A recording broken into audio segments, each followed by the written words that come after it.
人の言動に深く傷ついた経験は誰にでもあるだろう。特に何の配慮もない愚か者の心ない言動は心の奥にまで入り込み、長く苦しみを残すことがある。だが愚か者の言動にどう対応するかによってあなたの人生の質は大きく変わる。その言葉に振り回され続けるのか、それとも静かに超えていくのか。今回は愚か者の言動に心を乱されず、自分の尊厳を守りながら対応するための知恵を5つの視点から丁寧に語っていく。きっとあなたの心を軽くし、新たな視点と安らぎをもたらす時間になるだろう。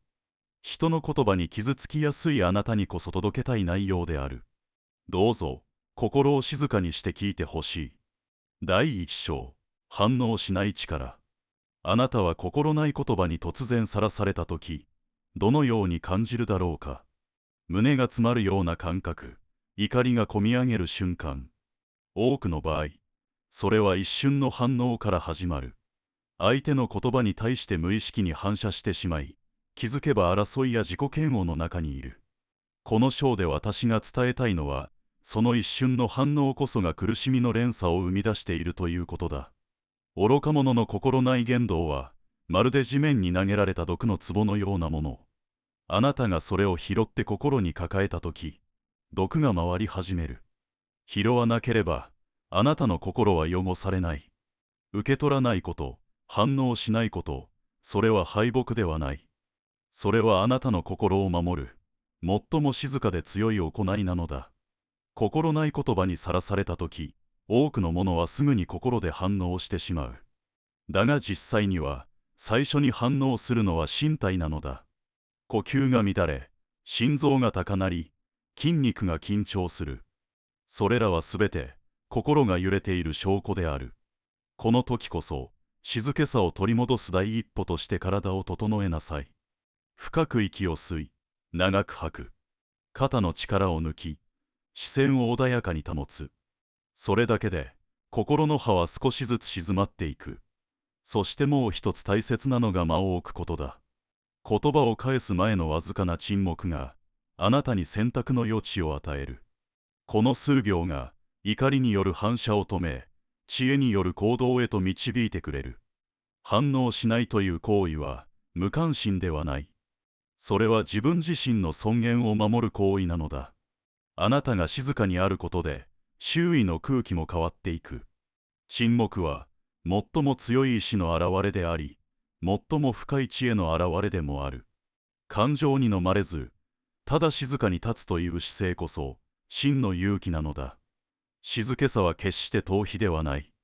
それはあなたの中にある確かな強さを、誰にも渡さないという証なのだ。反応するということは、相手の思惑に乗るということでもある。怒りや皮肉、侮辱は、相手の心の未熟さの表れに過ぎない。その未熟に同じ土俵で応じれば、あなたもまたその未熟さの一部となってしまう。だからこそ私は、反応しないことを勧める。それは逃げることでも、感情を押し殺すことでもない。自らの尊厳を静かに保ち、知恵を持って場を見つめる行為なのだ。沈黙は、時に最も鋭い返答となる。言葉を選ばずとも、沈黙の中には揺るぎない意志が宿る。それは怒りによる反撃よりもはるかに強く、深い影響を与えることがある。あなたが心を汚さずにその場を通過することができたなら、それは何よりも高貴な勝利である。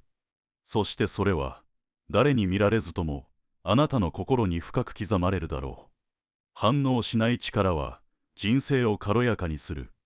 静けさの中にこそ、あなた本来の輝きが現れるのだ。静かに受け流すという選択は、あなたをより自由にする。何に価値を置くかを、あなた自身が決めてよいのだ。その時、あなたのうちには動じない核が生まれる。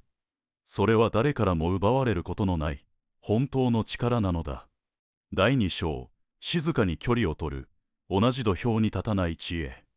愚か者の言動に触れたとき、腹立たしさを感じるのは当然のことだ。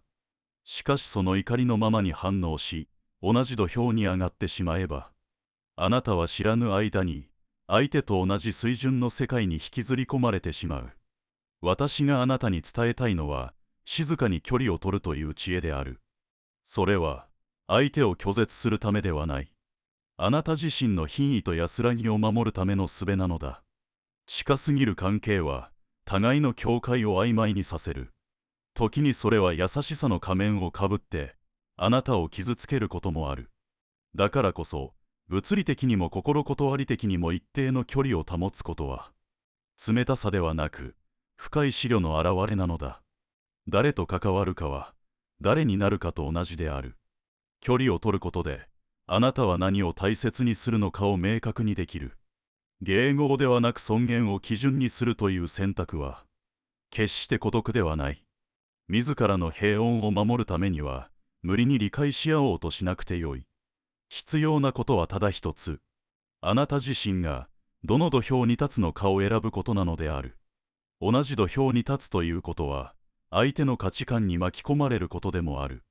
愚か者の言葉には、怒りや侮辱、あるいは優越感といった感情が込められている。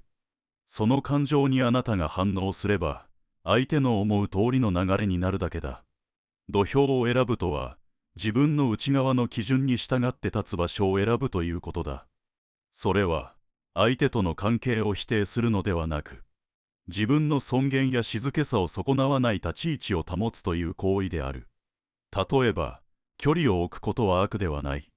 話す頻度を減らす、会う時間を短くする、関わる場を変えるなど、それはすべて、あなたの内なる安定を守るための選択である。相手の言動に触れて心が乱れた時こそ、土俵を変える好機である。静かな環境に身を置き、穏やかな呼吸を取り戻し、何に価値を置き、何に関わらないかを明確にするのだ。外側の世界に振り回されず、内なる静けさを最優先にする。その姿勢が、やがて周囲にも穏やかな影響を与えていく。相手を変えようとするのではなく、自分の立ち位置を整えることで、無言のうちに関係の質が変わるのだ。静かに距離を取るという行為は、見た目には何の変化もないように見えるかもしれない。しかしその選択は、あなたの心に深い変化をもたらす。土俵を降りることで、あなたは争いから自由になり、自らの内に平穏を取り戻すことができる。関わらないという選択は、拒絶ではなく選択の知恵である。相手に執着せず、自分の価値を守ること。それは他人を見下すことではなく、むしろ真の平等を見つめる態度である。愚か者の振る舞いに巻き込まれれば、あなた自身もまた傷つき続けることになる。そうならないために、あなたは自分の立ち位置を決める必要がある。どの言葉を受け入れ、どの関係に身を置くか。それを選ぶことが、自由で静かな人生を築く土台となるのだ。孤独を恐れる必要はない。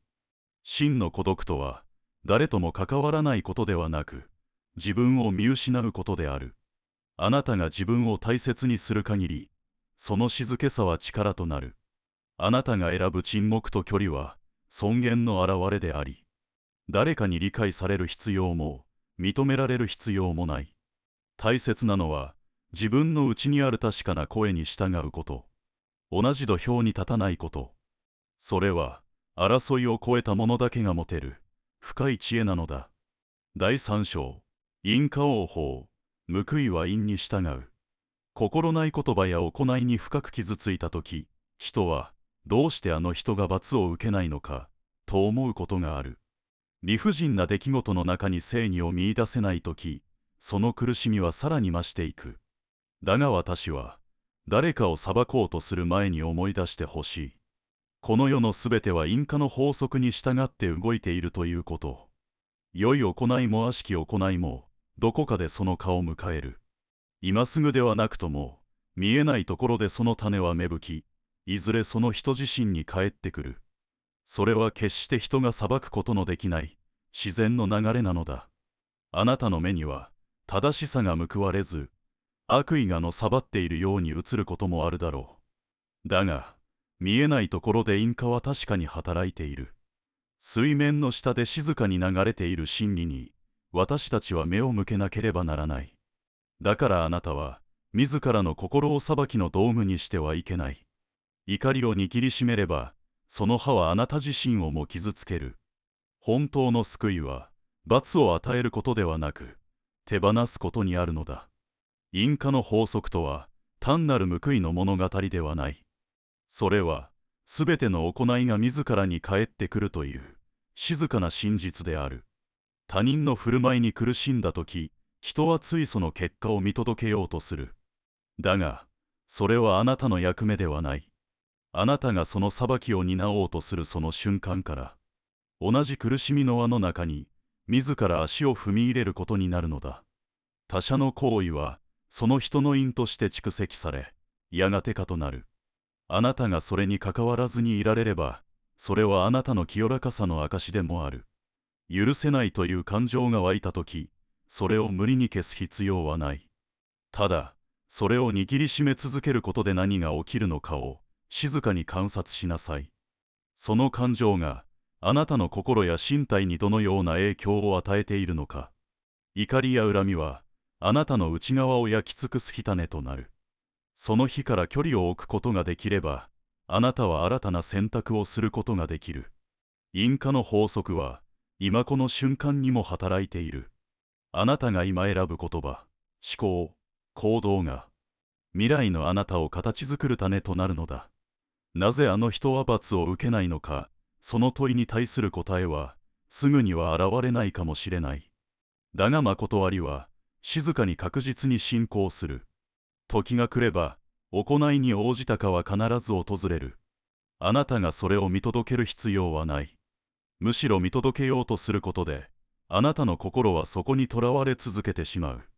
それよりも、あなた自身の人生を前に進めることの方が、はるかに大切なのだ。因果の流れを信じるということは、他者を信じることではない。自然の働きを信じるということである。それは、誰の手にも左右されない、大いなる秩序なのだ。怒りに燃え続ける心は、真実を見る目を曇らせてしまう。だからこそ手放しなさい。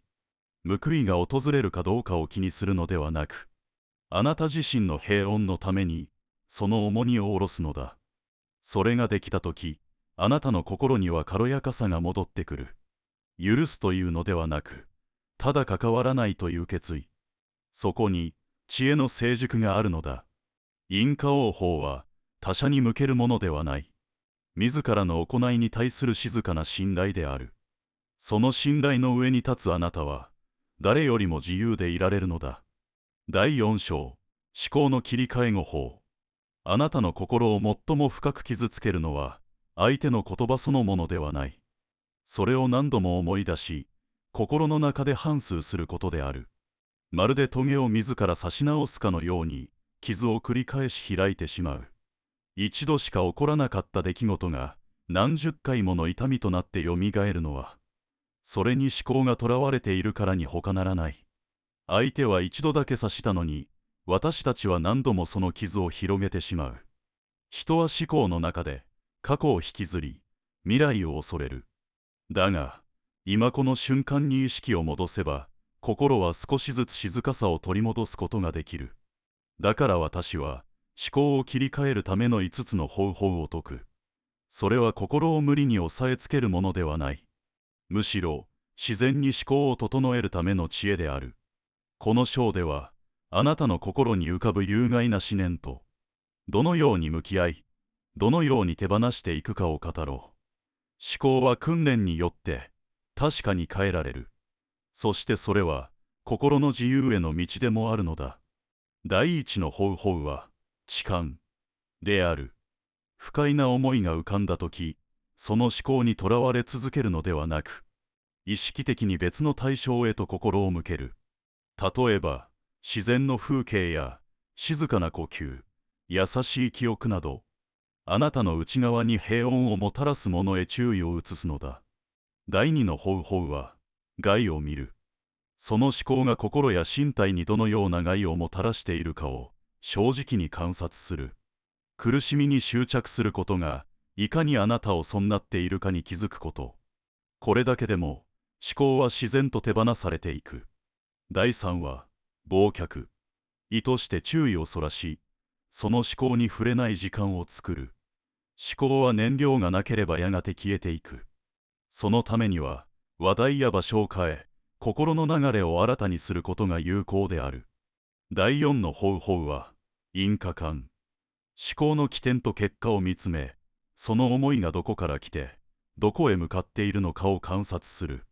この距離感が熱を失わせていく。最後の方法は、静止。今この瞬間、思考の流れに強く歯止めをかける意志を働かせること。深く息を吐き、心の中で、ここで止める、と宣言する。思考を切り替えるとは、強くなることではなく、柔軟になることなのだ。これら5つの方法は、どれか一つだけを選ぶ必要はない。状況に応じて組み合わせたり、日ごとに使い分けたりすることで、あなたの心に柔軟で優しい空間が生まれていく。最も大切なのは、感情に振り回されている自分を責めないことだ。怒りや悲しみが湧いてくるのは自然なこと。それに気づいたとき、また反芻している、と静かに認識するだけでよい。訓練とは、完全を目指すことではなく、気づいて戻ることを繰り返す、その習慣にある。一度できなかったからといって、あなたの価値が揺らぐことはない。反芻を止め、思考を切り替える力は、あなたのうちにすでに備わっているものだ。それは、日々の中で少しずつ磨かれていく。そして心が軽くなったとき、あなたは過去の出来事そのものよりも、それにどう向き合えるようになったかを誇らしく思えるはずだ。心を訓練するということは、あなたがあなた自身を大切にするという宣言なのだ。思考の切り替えは心の掃除である。よどみを払い、また今日という一日を新しく始める。その繰り返しが清らかな生き方を育てていく。第5章、あなたは唯一無二、尊い存在。自尊が最強の防具。人の心ない言葉が胸に刺さるのは、あなたの心が繊細で優しい証である。けれども、その優しさゆえに、他人の無神経さに心を乱されてしまうことがある。他者の言葉に揺さぶられるとき、私たちは自分の価値を外側に委ねてしまっている。認められるかどうか、断り解されるかどうかという他人の評価に、自分の価値を預けてしまえば、心は簡単に傷ついてしまうのだ。だからこそ、あなたの尊さは他人の評価によらないということを知ってほしい。あなたが生まれてきたこと、その命を今日まで生きてきたこと。それだけで、あなたの存在には深い意味と尊厳がある。誰かに認められなくてもいい。否定されても、誤解されても、あなたの本質が損なわれることはない。あなたはすでに、かけがえのない存在なのだ。尊厳とは、静かに自分を信じる力である。それは誰かの承認を必要としない、内から湧き出る静かな強さなのだ。自尊を育てるには、日々の小さな実践が欠かせない。大きな成果や他人からの称賛ではなく、自分が自分を大切に扱うという態度が、心の土台を作る。例えば、一日の中で丁寧に呼吸を感じること。自分に優しい言葉をかけること。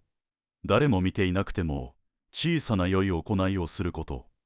それらは一つ一つは目立たなくても、積み重ねることで自分という存在への信頼が生まれる。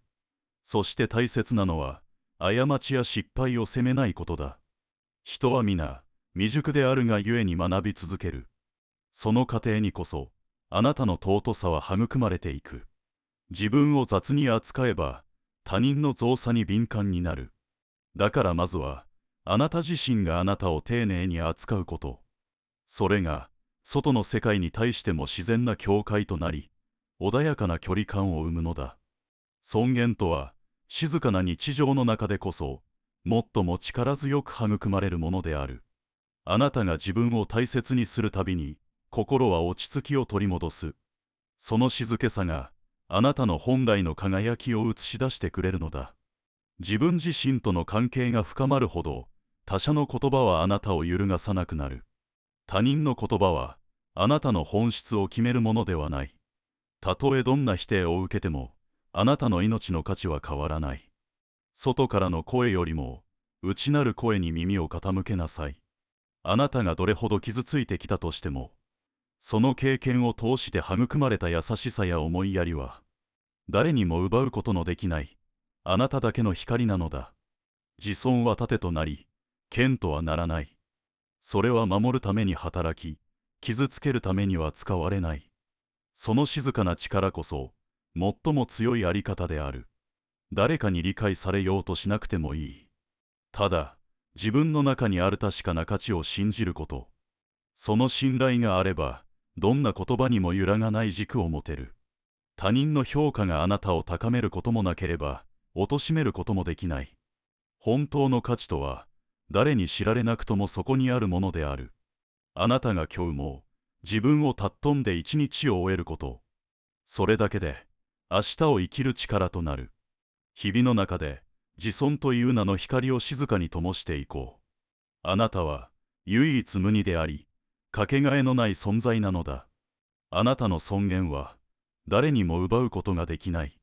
いかがでしたか？愚か者の心ない言動に対して、どのように心を守り、どう向き合うか。そのための知恵を今回はお届けしました。誰かの言葉で心を乱されたとき、今日の話があなたの静けさを取り戻す一助となれば幸いです。もし今日のお話が皆様の人生に新しい気づきや励みを与えるものでしたら、コメント欄に100を、また改善点やご意見がありましたら、0をお書きください。いいね、ボタンとチャンネル登録していただけると、とても励みになるので、ぜひよろしくお願いします。今後も様々なブッダの知恵を配信していきますので、通知をオンにして、次回の配信をお見逃しなきようお願いいたします。本日はご視聴いただき、誠にありがとうございました。